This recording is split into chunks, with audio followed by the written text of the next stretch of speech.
जय श्री राम।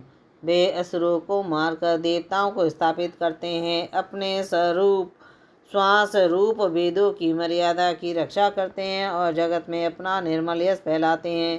श्री रामचंद्र जी के अवतार का यही कारण है। सोई जस गाई भगत तब तरहि, कृपा सिंधु जनहित तनु धरहि। राम जन्म के हेतु अनेका, परम विचित्र एक ते एका। उसी यश को गा गा कर भक्तजन भव सागर से तर जाते हैं। श्री कृपा सागर भगवान भक्तों के हित के लिए शरीर धारण करते हैं। श्री रामचंद्र जी के जन्म लेने के कारण अनेक कारण हैं, जो एक से एक बढ़कर विचित्र हैं। जन्म एक दुई कहो भवानी, सावधान जसु सुनी सुमित भवानी। द्वारपाल हरि की प्रिय दो, जय अरु विजय जान सबको। हे सुंदर बुद्धि वाली भवानी, मैं उनके दो एक जन्म का विस्तार से वर्णन करता हूँ, तुम सावधान होकर सुनो। श्री हरि के जय और विजय दो प्यारे द्वारपाल हैं, जिनको सब कोई जानते हैं। विप्र श्राप ते दूर दूनौ भाई, तामस असुर दे तह पाई। कनक सुपु अरुहाटक लोचन, जगत विदित सुरपति मधमोचन। उन दोनों भाइयों ने ब्राह्मण सनकादि के श्राप से असुरों का तामसी शरीर पाया। एक का नाम था हिरण्यकश्यप और दूसरा हिरण्याक्ष। ये देवता राज इंद्र के गर्भ को छुड़ाने वाले सारे जगत में प्रसिद्ध हुए। विनय समर वीर विख्याता, धरि बार बपु एक निपाता। होय नर हरि दूसर पुनि मारा, जन प्रहलाद सुजस विस्तारा। वे युद्ध में विजय पाने वाले विख्यात वीर थे। इनमें से एक हिरण्याक्ष को भगवान ने 12 सुअर का शरीर धारण करके मारा। फिर दूसरे हिरण्यकशिपु का नरसिंह रूप धारण करके वध किया और अपने भक्त प्रहलाद का सुंदर यश फैलाया। दय निशाचर जाहिते महावीर बलवान, कुंभकर्ण रावण सुबट सोई विनय जग जान। वे ही दोनों जाकर देवताओं को जीतने वाले तथा बड़े योद्धा रावण और कुंभकर्ण नामक बड़े बलवान और महावीर राक्षस हुए, जिन्हें सारा जगत जानता है। मुकत न भय हित भगवाना, तिन जन्म दिज वचन प्रवाना। एक बार तिनके हित लागी, धरे शरीर भगत अनुरागी। भगवान के द्वारा मारे जाने पर भी वे हिरण्याक्ष और हिरण्यकशिपु इसलिए मुक्त नहीं हुए कि ब्राह्मण के वचन शाप का प्रमाण 3 जन्म के लिए था। अतः एक बार उनके कल्याण के लिए भक्त प्रेमी भगवान ने फिर अवतार लिया। कश्यप अदिति तहाँ पितु माता, दशरथ कौशल्या विख्याता। एक कल्प यही विधि अवतारा, चरित पवित्र किए संसारा। वहाँ उस अवतार में कश्यप और अदिति के उनके माता पिता हुए, जो दशरथ और कौशल्या के नाम से प्रसिद्ध थे। एक कल्प में इस प्रकार अवतार लेकर उन्होंने संसार में पवित्र लीलाएं की। एक कल्प सुर देखे दुखारे, समर जलंधर सब सन सब हारे। शंभु कीन संग्राम अपारा, धनुज माँ बल मरई न मारा। एक कल्प में सब देवताओं को जलंधर देवताओं से युद्ध में हार जाने के कारण दुखी देखकर शिवजी जी ने उनके साथ बड़ा घोर युद्ध किया। वह महाबली दैत्य मारे नहीं मरता था। परम सती असुराधपि नारी, तेई बल ताहि न जितहि पुरारी। उस दैत्यराज की स्त्री परम सती बड़ी ही पतिव्रता थी। उसी के प्रताप से त्रिपासुर जैसे अजय शत्रु का नाश करने वाले शिवजी भी उस दैत्य को नहीं जीत सके। छल कर टारे सुब्रत, प्रभु सुर कारज कीन। जब ते जाने परम तब, श्राप को पिकरि दीन। प्रभु ने छल से उस स्त्री का व्रत भंग कर देवताओं का काम किया। जब उस स्त्री ने यह भेद जाना, तब उसने क्रोध करके भगवान को श्राप दिया। तासु श्राप हरि दीन प्रणामा, कौतिक निधि कृपाल भगवाना। तहाँ जलंधर रावण भयउ, रन हरि राम परम पद दयउ।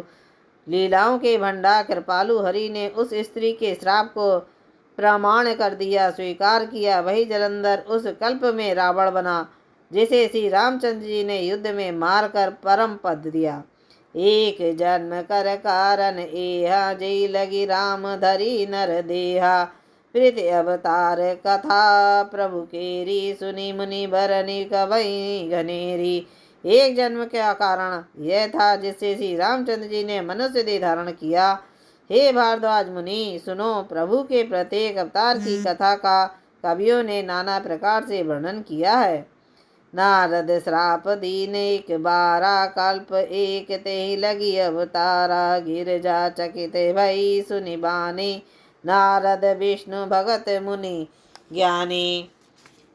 एक बार नारद जी ने श्राप दिया, अतः एक कल्प में उनके लिए अवतार हुआ। यह बात सुनकर पार्वती जी बड़ी चकित हुई और बोली कि नारद जी तो विष्णु भक्त और ज्ञानी हैं।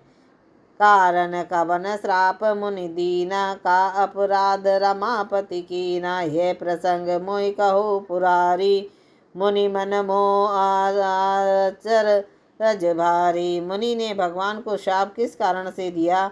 लक्ष्मीपति भगवान ने उसका क्या अपराध किया था? हे पुरारी शंकर जी, यह कथा मुझसे कहिए। मुनि नारद के मन में मोह होना बड़े आश्चर्य की बात है।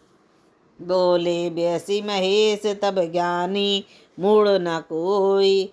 जय जस रघुपति करई सो, तस ते छन होई। तब महादेव जी ने हंसकर कहा, ना कोई ज्ञानी है ना मूर्ख है। श्री रघुनाथ जी जिसको जैसा करते हैं वह उसी क्षण वैसा ही हो जाता है। कहो राम गुण नाथ भरद्वाज, सादर सुनहो। भवभंजन रघुनाथ जसु, तुलसी तजी मद मान मद। याज्ञवल्क्य जी कहते हैं, हे भरद्वाज, मैं श्री रामचंद्र जी के गुणों की कथा कहता हूँ, तुम आदर से सुनो। तुलसीदास जी कहते हैं, मान और मद को छोड़कर आवागमन का नाश करने वाली रघुनाथ जी को भेजो। हिमगिरि गुहा एक अति पावनी, वह समीप सुर सरि सुहावनी। आश्रम परम पुनीत सुहावा, देखी देव ऋषि मन अति भावा। हिमालय पर्वत में एक बड़ा पवित्र गुफा थी, जिसके समीप ही सुंदर गंगा जी बहती थी। वह परम पवित्र सुंदर आश्रम देखने पर नारद जी के मन को बहुत ही सुहावना लगा। निरखी शैल ऋषि विपिन विभागा, भयो रमापति पद अनुरागा। सुमिरित हरई साप गति बाधी, सहज विमल मन लागी समाधि। पर्वत, नदी और वन के सुंदर विभागों को देखकर नारद जी का लक्ष्मीकांत भगवान के चरणों में प्रेम हो गया। भगवान का स्मरण करते ही उन नारद मुनि के श्राप उन्हें दक्ष प्रजापति ने दिया था, और जिसके कारण वे एक स्थान पर नहीं ठहर सकते थे, गति रुक गई और मन के स्वाभाविक ही निर्मल होने से उनकी समाधि लग गई। मुनि गति देखे सुरेश डेराना, कामई बोली कीन सन्माना। सहित सहाय जासु मम हेतु, चलयो हर्ष ही जल चर केतु। नारद मुनि की है तपोमयी स्थिति देख देवराज इंद्र डर गए। उसने कामदेव को बुलाकर उसका आदर सत्कार किया और कहा कि मेरे हित के लिए तुम अपने सहायकों सहित नारद जी की समाधि भंग करने को जाओ। यह सुनकर मीन ध्वज कामदेव मन में प्रसन्न होकर चला।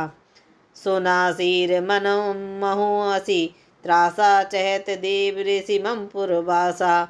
जे कामी लोलुप जग माहे, कुटिल काक इब सबहि डेराए। इंद्र के मन में यह डर हुआ कि देव ऋषि नारद मेरी पुरी अमरावती का निवास राज्य चाहते हैं। जगत में जो कामी और लोभी होते हैं वे कुटिल कौवे की तरह सबसे डरते हैं। सुख हाड़ ले भाग सट स्वान, निरखि मृगराज। छीन ले जनि जान जड़, तिमि सुरपतई न लाज। जैसे मूर्ख कुत्ता सिंह को देखकर सूखी हड्डी लेकर भागे और वह मूर्ख यह समझे कि कहीं उस हड्डी को सिंह छीन ना ले, वैसे ही इंद्र को नारद जी मेरा राज्य छीन लेंगे ऐसा सोचते लाज नहीं आई। ते आश्रमी मदन जब गयऊ, निज माया बसंत निर्मयऊ। कुमति विविध विपट बहुरंगा, कूजई कोकिल गुंजई भंगा। जब कामदेव उस आश्रम में गया तब उसने अपनी माया से वहाँ वसंत ऋतु को उत्पन्न किया। तरह तरह के वृक्ष पर रंग बिरंगे फूल खिल गए हुए थे, उन पर कोयलें कूकने लगीं और भौरे गुंजार करने लगे। चली सुहावनी त्रिविधि बिहारी, काम कृशानु बड़ा बनिहारी।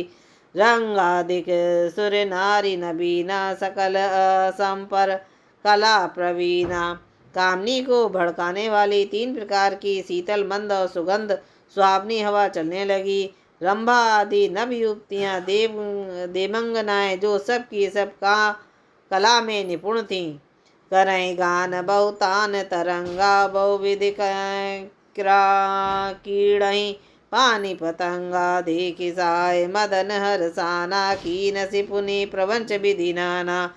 वे बहुत प्रकार के तीनों की तरंगों के साथ गाने लगी और हाथ में गेंद लेकर नाना प्रकार के खेल खेलने लगी। कामदेव अपने इस सहायकों को देखकर बहुत प्रसन्न हुआ और फिर उसने नाना प्रकार के मायाजाल किए। काम कला कुछ मुनय न व्यापी, निज भयो डर मानो भाव पापी। सीप की चापी सकई को तासु, बड़ रखबार रमापति जासु।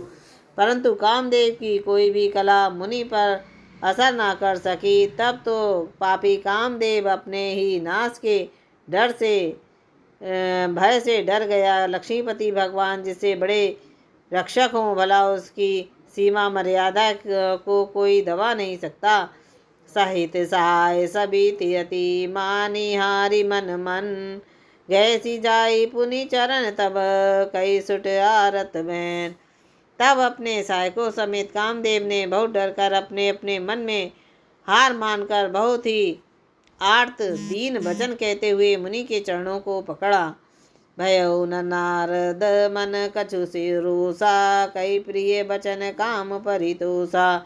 नाहि चरण सिरु आय सुपाई, गयो मदन तब सहित साई। नारद जी के मन में कुछ भी क्रोध न आया। उन्होंने प्रिय वचन कहकर कामदेव का समाधान किया। तब मुनि के चरणों में सिर नवाकर और उसकी आज्ञा पाकर कामदेव अपने सहायकों सहित लौट गया। मुनि सुशीलता आपनी करनी, रघुपति सभा जाई सब भरनी। सुनी सबके मन अचरजु आवा, मुनि प्रसन्न हरई सिरुनावा। देवराज इंद्र की सभा में जाकर उसने मुनि की सुशीलता और अपनी करतूत सब कही, जिसे सुनकर सबके मन में आश्चर्य हुआ और उन्होंने मुनि की बढ़ाई करके श्री हरि को सिर नवाया। तब नारद गबने सिर पाए, जिता काम अहिमति मन माहे। मार चरित शंकरी सुनाए, अति प्रिय जाने महेश सिखाए। तब नारद जी शिवजी जी के पास गए। उनके मन में इस बात का अहंकार हो गया कि हमने कामदेव को जीत लिया। उन्होंने कामदेव के चरित्र शिवजी जी को सुनाए और महादेव जी ने उन नारद जी को अत्यंत प्रिय जानकर इस प्रकार शिक्षा दी। बार बार बिनय मोहि तोहि, जिमि ये कथा सुनायहु मोहि। तिमि जनी हरहि सुनाबहु कहूँ, चलेहु प्रसंग दुरायहु तबहु। हे मुनि, मैं तुमसे बार बार विनती करता हूँ कि जिस तरह यह कथा तुमने मुझे सुनाई है उस तरह भगवान श्री हरि को भी कभी मत सुनाना। चर्चा भी चले तब भी इसको छिपा जाना। शंभुदीन उपदेश हित, नई नारद सोहान। भरद्वाज कौतुक सुनई, हरि इच्छा बलवान। यद्यपि शिवजी जी ने ये हित की शिक्षा दी पर नारद जी को वह अच्छी नहीं लगी। वे भारद्वाज की और कौतुक तमाशा सुनो, हरि की इच्छा बड़ी बलवान है। राम की चाहे सोई हुई, करे अन्यथा अस नहीं कोई। शंभु वचन मुनि मन नहीं भाए, तब बिरची के लोक सिधाए। श्री रामचंद्र जी जो करना चाहते हैं वही होता है, ऐसा कोई नहीं जो उसके विरुद्ध कर सकते। श्री शिवजी जी के वचन नारद जी के मन को अच्छे लगे। तब वे वहाँ से ब्रह्मलोक को चल दिए। एक बार कर तलबर बीना, गावत हरि गुण गान प्रवीणा। चीर सिंधु गवने मुनि नाता, जय बस श्री निवास श्रुति माता। एक बार ज्ञान विद्या में निपुण मुनिनाथ नारद जी हाथ में सुंदर बीणा लिए हरि गुण गाते हुए क्षीर सागर को गए। वहाँ वेदों के मस्तक स्वरूप मूर्तिमान वेदांत तत्व श्री लक्ष्मी निवास भगवान नारायण रहते हैं। हरि से मिले उठी राम निकेता, बैठे आसन रिसहि समेता, बोले बेसी चराचर राया, बहुते दीनन कीनि मुनि दाया। रमा निवास भगवान उठकर बड़े आनंद से उनसे मिले और ऋषि नारद जी के साथ आसन पर बैठ गए। चराचर के स्वामी भगवान हंसकर बोले, हे मुनि, आज आपने बहुत दिनों पर दया की। काम चरित नारद सब भासे, यद्यपि प्रथम वरहि शिव राखे। अति प्रचंड रघुपति के माया, जय नामो अस को जग जाया। यद्यपि श्री शिव जी ने उन्हें पहले से ही बरज रखा था, तो भी नारद जी ने कामदेव का सारा चरित्र भगवान को कह सुनाया। श्री रघुनाथ जी की माया बड़ी प्रबल है। जगत में ऐसा कौन जन्मा है जिसे वह मोहित ना कर दें। रुद्र वदन करी बचन मृदु, बोले श्री भगवान, तुमरे सुमिरन ते मिटई मोर मार मदमान। भगवान रूखा मुंह करके कोमल वचन बोले, हे मुनिराज, आपका स्मरण करने से दूसरों के मोह, काम, मत और अभिमान मिट जाते हैं। फिर आपके लिए तो कहना ही क्या है। सुने मुनि मोह होई मन ताके, ज्ञान विराग हृदय नहीं जाके। ब्रह्मचर व्रत करत मत धीरा, तुम्हें की करे मनोभव पीरा। हे मुनि सुनिए, मोह तो उसके मन में होता है जिसके हृदय में ज्ञान वैराग्य नहीं है। आप तो ब्रह्मचर्य व्रत में तत्पर और बड़े धीर बुद्धि हैं। भला कहीं आपको कोई कामदेव सता सकता है। जय श्री राम।